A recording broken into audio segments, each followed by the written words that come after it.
24장 1절부터 14절까지입니다. 예수께서 성전에서 나와서 가실 때 제자들이 성전 건물들을 가리켜 보이려고 나아오니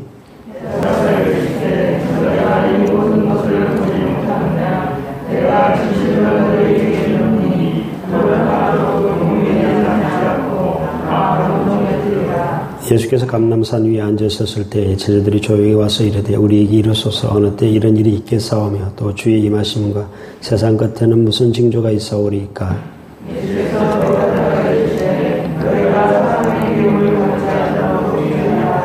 많은 사람이 내 이름으로 와서 이르되 나는 그리스도라여 많은 사람을 미혹하리라.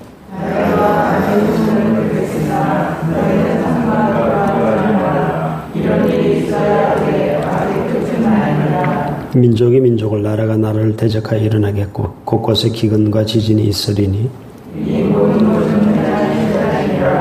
그때 사람들이 너희를 환난에 넘겨주겠으며 너희를 죽이리니 너희가 내 이름 때문에 모든 민족에게 미움을 받으리라.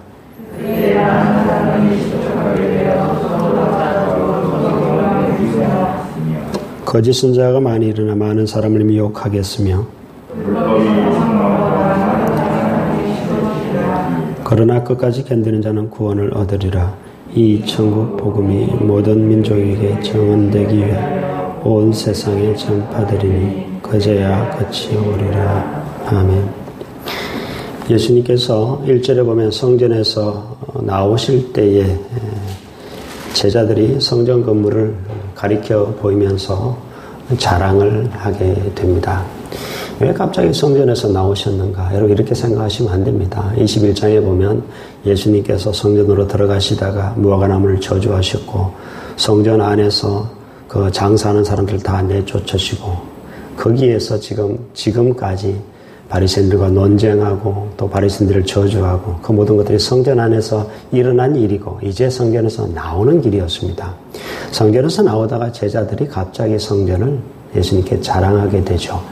이 성전은 세 번째 성전인데요. 솔로몬 성전이 세워지고 바벨론에서 유다가 멸망당할 때 파괴되죠. 그리고 포로에서 돌아온 스룹바벨 총독이 세웠다 해서 두 번째 성전을 스룹바벨 성전이라고 하는데 그 성전 또한 BC 63년 로마의 폼페우스 장군에 의해서 파괴됩니다. 그리고 세 번째 성전인데요. 지금 제자들이 잘 아는 성전은 이것은 헤롯 성전이라고 일컫는데 헤롯 대왕이 유대의 왕으로 이제 부임하게 되자 유대인들의 환심을 사기 위해서 자기가 에돔 사람임에도 불구하고 유대교로 개종하고 성전을 이제 재건하게 되는데요. 역사의 기록에 의하면은 1m 20cm 정도 되는 보통 대리석이 그 정도 길이 긴 것은 12m. 상상이 됩니까? 그 당시 100톤 무게가 되는 그런 대리석으로 그래 성전을 지었고 성전 지붕을 황금판으로 뒤덮어서 햇빛이 빌리면 얼마나 찬란하고 아름다웠다. 정말 아름다운 성전이었다라고 기록에 남겨져 있습니다. 아름답고 위용을 자랑하는 이 성전을 제자들이 예수님께 자랑하게 되자 예수님은 전혀 뜻밖의 말씀을 하게 되죠. 돌 하나도 돌 위에 그렇게 남겨지지 않고 다 무너뜨려질 것이다 라고 말씀하십니다. 이 말씀은 AD 70년에 로마의 티투스 장군에 의해서 이 성전이 완전히 파괴되고 예루살렘이 멸망할 것에 관해서 예수님께서 말씀하셨습니다. 이제 성전을 빠져나와 기도론 시내를 건너서 이제 감람산으로 올라가시죠. 성지순례를 가보시면 감람산이 한 100m 정도 더 높습니다. 그래서 예루살렘이 다 내려다 보이고 성전이 내려다 보입니다. 그 감람산 위에 앉으셨을 때 제자들이 조용히 와서 묻습니다. 선생님, 언제 이런 일이 일어나겠습니까? 돌 하나도 돌 위에 남지 않고 무너지는 일이 언제 일어나겠으며 주의 임하심과 또 세상 끝에는 어떠한 징조가 있을까요? 라고 질문하게 됩니다. 예수님께서는 AD 70년의 일을 말씀하셨는데 제자들은 지금 뭐까지 얘기하고 예수님이 돌 하나도 돌 위에 남지 않고 무너지리라 했는데 제자들은 그게 세상 끝인 줄 알았던 거죠. 그러니까 세상 끝에 있을 징조, 주님의 임하실 그 재림에 관해서까지 제자들은 앞서서 이야기합니다. 사람들의 마음은 상당히 조급해요. 항상 뭐든지 조금만 있으면 큰일이다, 끝인가 보다 라고 생각하는데요. 우리가 제자들을 통해서 우리의 모습을 알 수가 있습니다. 예수님은 제자들이 말한 김에 24장에서 아예 길게 세상 끝에 있을 일에 관해서 그리고 AD 70년에 있을 그 일어나기 전에 70년이 되기 전에 일어날 일에 관해서 말씀하십니다. 제가 누누이 말씀드리지만 성경의 종말의 예언은 가까운 미래와 먼 미래를 함께 이야기합니다. AD 70년 전에 있을 일도 이야기하지만은 예수님이 오실 그때 전에 이 두 가지를 동시에 말씀하고 있다. 항상 종말에 대한 예언은 가까운 미래와 먼 미래를 동시에 말씀하고 있습니다. 자, 어떠한 일이 일어날 것인지에 관해서 예수님께서 말씀하셨는데 한번 보도록 하겠습니다. 첫 번째 5절에 보면 적 그리스도가 일어날 것이다. 많은 사람이 자신을 그리스도라 하여 미혹하게 될 것이다. 실제 예수님이 성천하신 이후에 많은 사람들이 자신을 자칭 그리스도라 하는 사람들이 뭐 갈릴리 유다라든가 그런 사람들이 막 일어나요. 실제로요. 그런 일들이 있을 것이다. 이 종말의 때도 마찬가지입니다. 적 그리스도의 출현이 이미 지금 수도 없이 일어났죠. 그 다음에 6절, 7절은 전쟁에 관한 것인데요.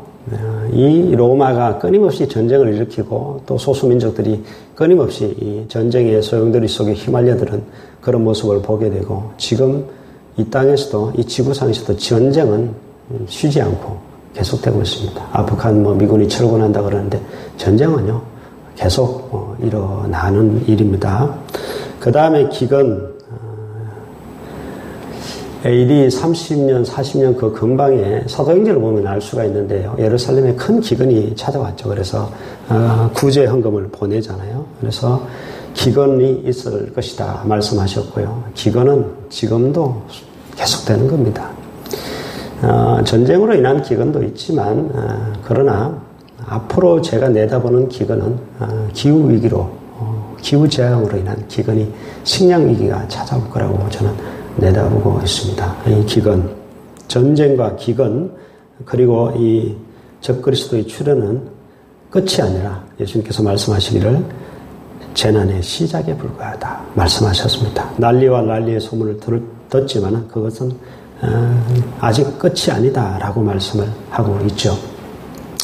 우리가 전쟁과 기근, 지진도 있죠. 지진, 이 모든 것들을 당할 때 이게 끝은 아닙니다. 이 겨우 시작에 불과하다. 지금 이제 그 종말로 가는 하나의 작은 과정에 불과하다라고 생각을 할 수가 있고요. 그 다음에 보면은 환란이 있습니다. 그리스도인들이 받을 환란과 박해가 있는데요.